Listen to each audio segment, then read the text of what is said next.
Once upon a time, at the edge of a little village, there lived an old miller and his 3 sons. He was a poor man, and all he owned were a mill, a donkey, and a cat. My sons, time has come for me to leave this world behind. I am a poor man without much to leave you. For my eldest son, I leave my little mill. For my second son, I leave my donkey. For you, my youngest son, I leave the family cat.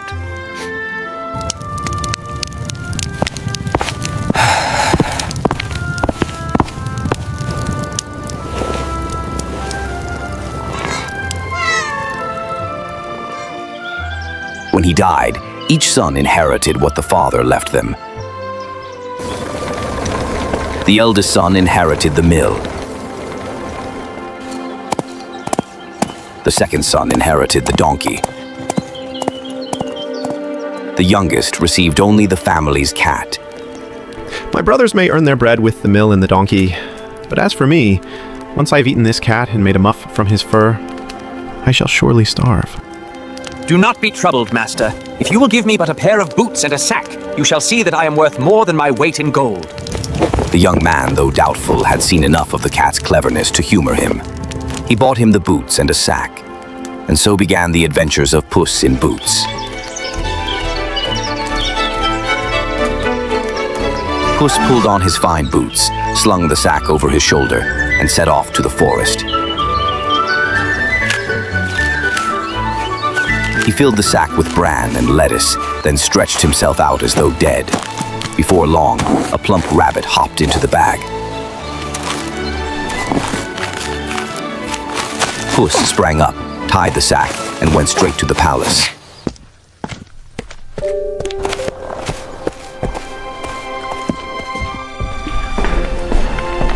Your Majesty, I bring you a fine rabbit, caught in the fields of my noble master, the Marquis of Carabas. Thank your master for his generosity. Tell him I am much obliged.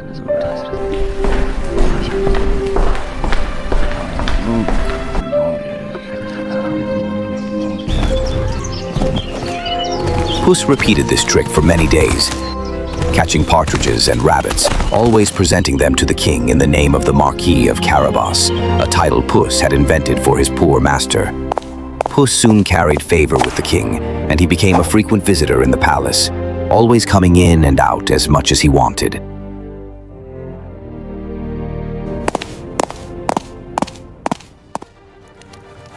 One summer morning, as Puss was having tea in the palace kitchen, he overheard 2 guards speaking.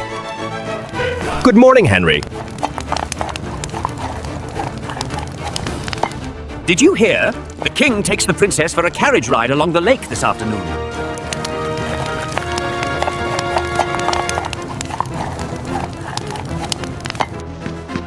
Puss ran back home to his master, the Marquis of Carabas.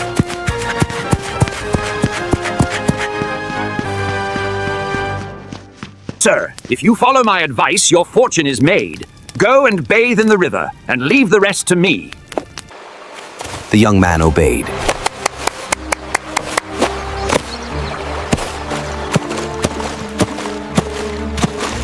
As he splashed in the water, the king's carriage passed.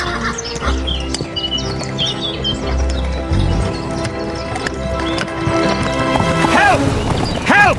My master, the Marquis of Carabas, is drowning! Halt! The king stopped at once. Recognizing Puss, who often brought him gifts, he ordered his guards to rescue the poor man. Alas!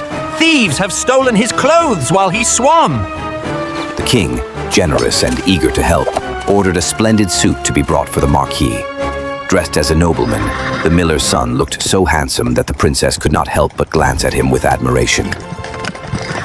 Meanwhile, Puss raced ahead of the royal carriage.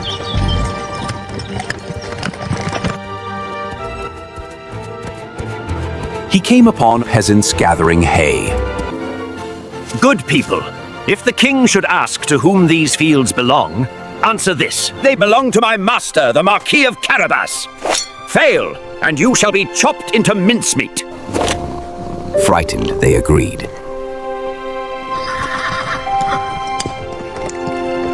When the king's carriage rolled by, he called out, My loyal county men, Whose meadows are these, filled with such fine hay? All these fields belong to the Marquis of Carabas, sir. My goodness, Marquis, what splendid fields of hay! You must be a very wealthy man. Next, Puss came upon a group of peasants harvesting wheat. People, if the king should ask to whom these golden fields of wheat belong, answer this. They belong to my master, the Marquis of Carabas. Fail, and you shall be chopped into mincemeat.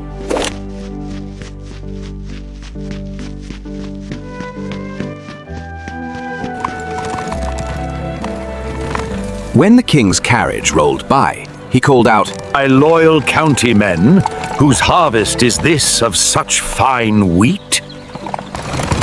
All these fields of wheat belong to the Marquis of Carabas, sire.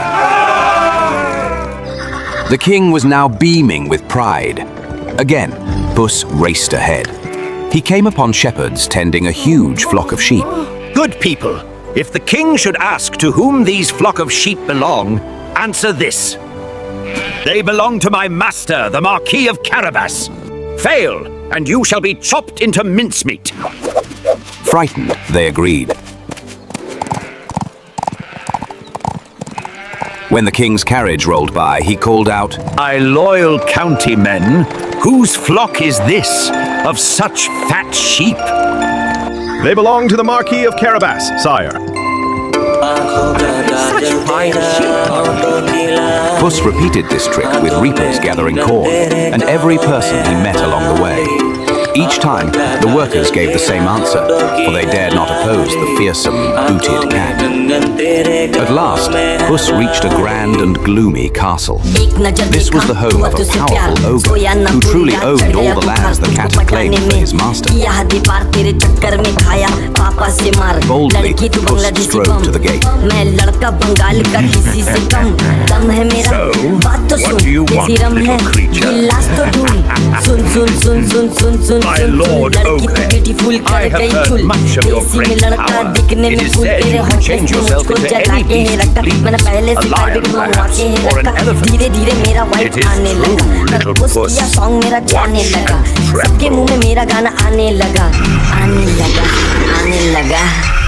At once, he became a roaring lion.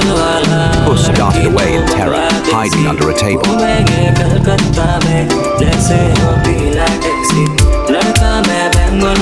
After a moment, he crept back. Magnificent, my lord. But surely you cannot make yourself small, say, into a mere mouse?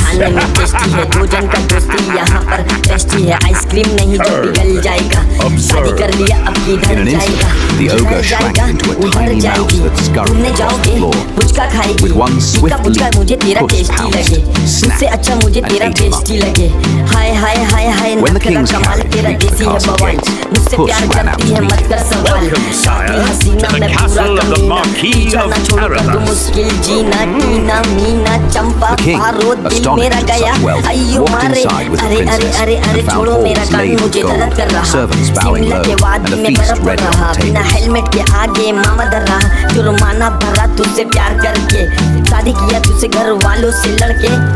During the meal, the king spoke warmly.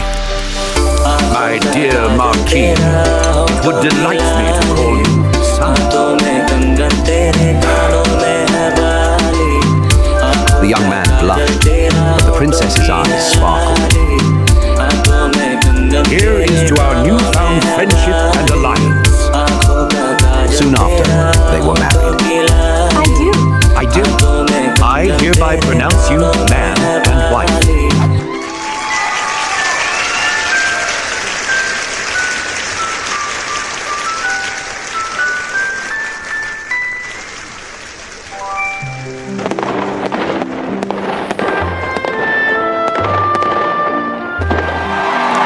As for Puss, he was raised to great honor.